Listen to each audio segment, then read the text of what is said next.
Pada malam hari ini, penyidik kepada jajaran Jampitsus berketetapan untuk melakukan tindakan penahanan terhadap seorang tersangka berinisial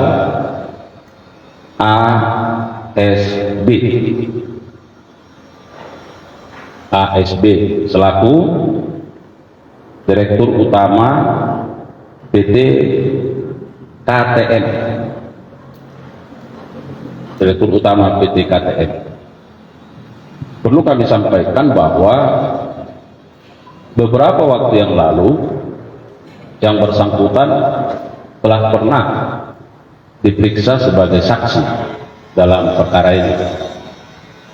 Kemudian penyidik melakukan pemanggilan ulang terhadap yang bersangkutan, tetapi tidak hadir karena alasan sakit,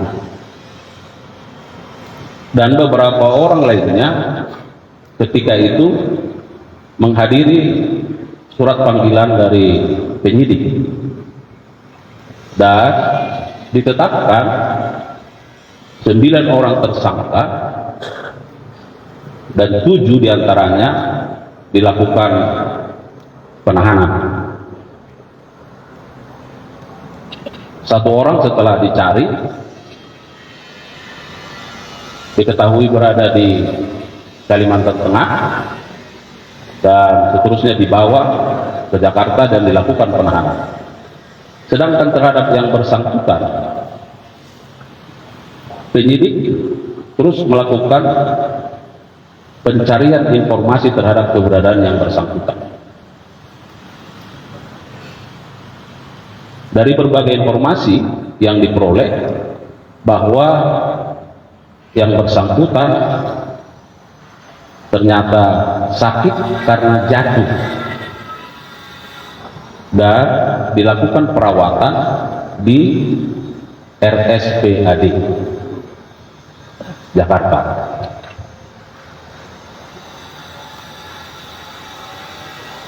Oleh dokter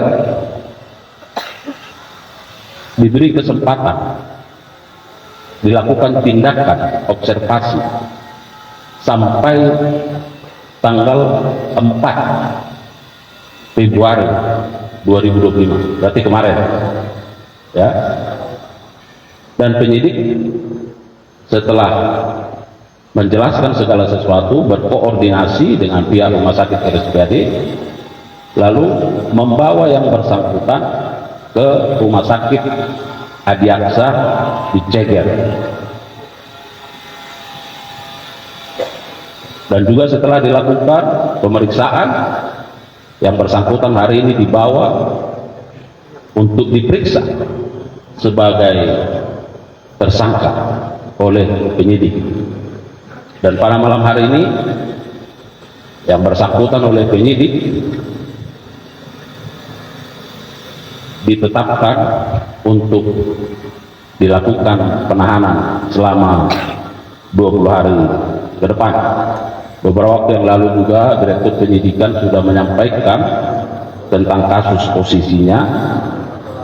Perlu juga kami sampaikan penegasan bahwa apa yang menjadi peran dari yang bersangkutan ya.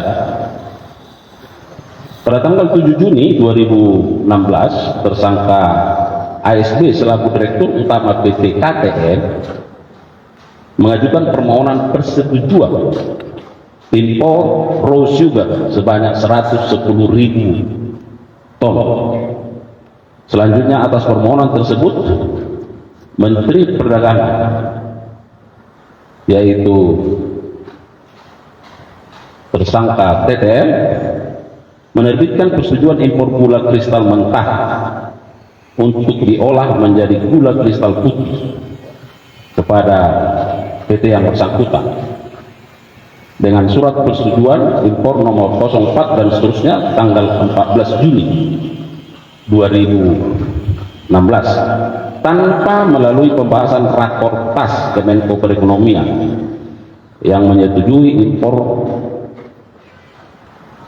gula kristal mentah tersebut untuk dipergunakan dalam operasi pasar atau stabilisasi harga gula, bahwa pemberian persetujuan impor tersebut juga diberikan tanpa adanya rekomendasi dari Kementerian Perindustrian yang seharusnya sesuai pasal 6 Permendak nomor 117 tahun 2015 merupakan salah satu syarat pengajuan permohonan persetujuan impor.